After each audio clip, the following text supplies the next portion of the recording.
Hello, it's me again, the local dirt dweller who's been alive longer than our Roman occupation and smells vaguely of wet hay and crushed dreams, reporting live from my glorious potato patch, because clearly I have nothing better to do with my time.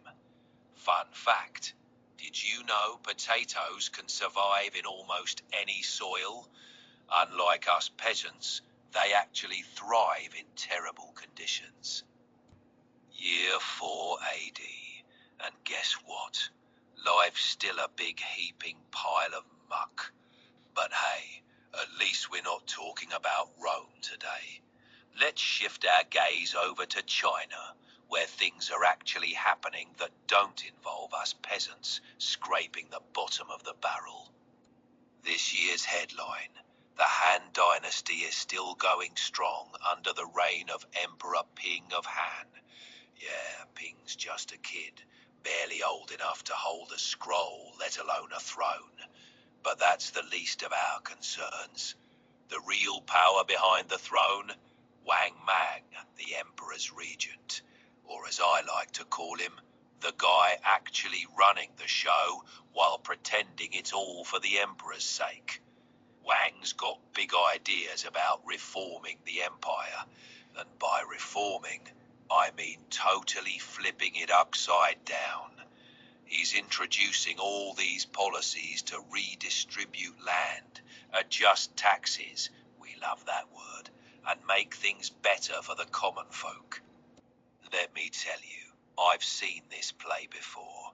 They say it's all for the people, but somehow we end up with more rules and less grain in the barn.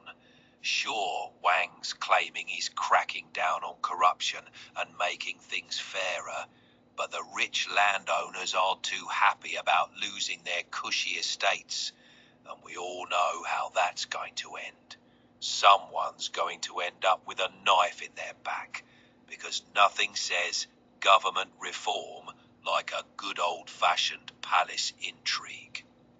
Now, back over in the Kushan Empire, they're doing their thing, expanding their influence across Central Asia. These guys are into trading like you wouldn't believe. Silk, spices, gold, the whole lot. You'd think all this trade flying around, some of that wealth might trickle down to us in the fields.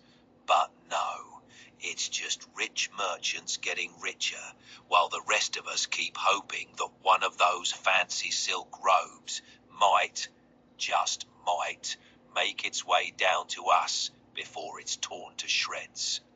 And speaking of trade, the Silk Road is bustling with merchants around every corner of the known world.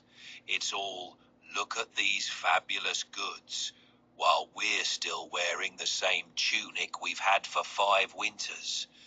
Meanwhile, the only thing we're trading around here is who's got the worst back pain from lugging sacks of grain all day. Exotic spices and gems? Ha! I'd settle for a loaf of bread that doesn't taste like dirt. So there you have it. China's got a child emperor being puppeteered by a regent with delusions of grandeur. The Kushan Empire's raking it in with trade, and the Silk Road is booming. But for the rest of us, we're still here, ploughing the fields and wondering when our big break's coming. Spoiler alert, it's not.